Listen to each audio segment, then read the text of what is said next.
Hello YouTube. As I promised, I'm going to show you how I set up the freezer once I've got those pigs in. So I picked up 2 pigs that were done up for myself. One's dress weight, the big grayback, it was quite heavy. It was 388 pounds dress weight. The other one was around 180. So I had the biggest and the runt both go in for me. So I'll give you a little tour here, where I was talking about how I set up my freezer with buckets. This is what I do. Now, so like for instance, all 4 of these buckets here, because these are buckets stacked right on top of another bucket.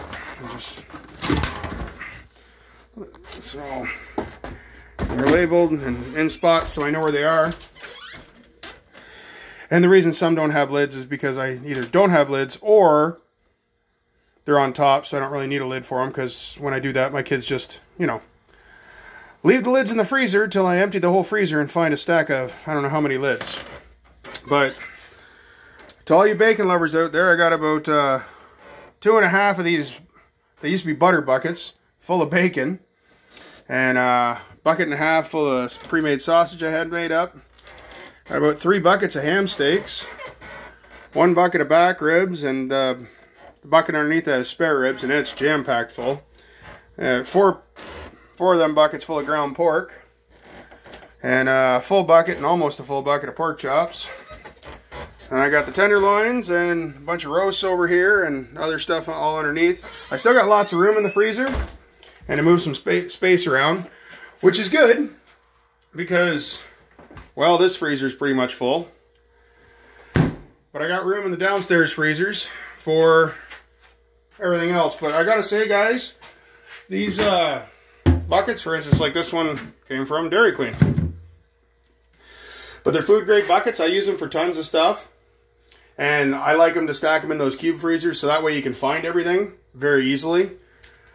As I say, it's very simple when they're all loaded. And it's nice packages, especially when we're storing stuff out in the shop. We can just grab an entire bucket and move it in. If we know we're going to go through a bunch of ground pork, we'll just grab that whole ground pork bucket, move it into the downstairs freezer now. Well,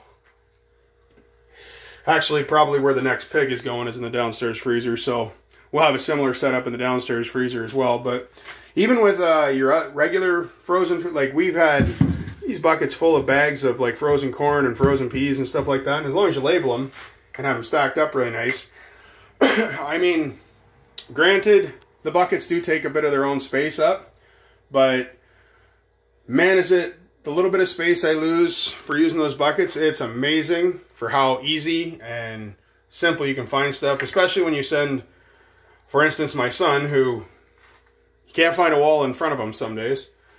So you go, hey, grab the thing. What thing? It's right, it's going to hit you. Come on, grab it. So it makes it a lot easier for them too when you go, just go to this bucket that's labeled like this. It makes it so much simpler, and then, you know, I don't have to memorize where everything is in the freezer because everyone can figure out where it is pretty simple and quick. Anyways, guys, as I said, give you another quick look here. Normally I don't have the basket in, but I thought I'd throw it in just for the look, just to make it look a little fuller. But as I said, that's how I do up the freezers, and it's an amazingly great way to do it. Anyways, guys, thanks for watching. Bye.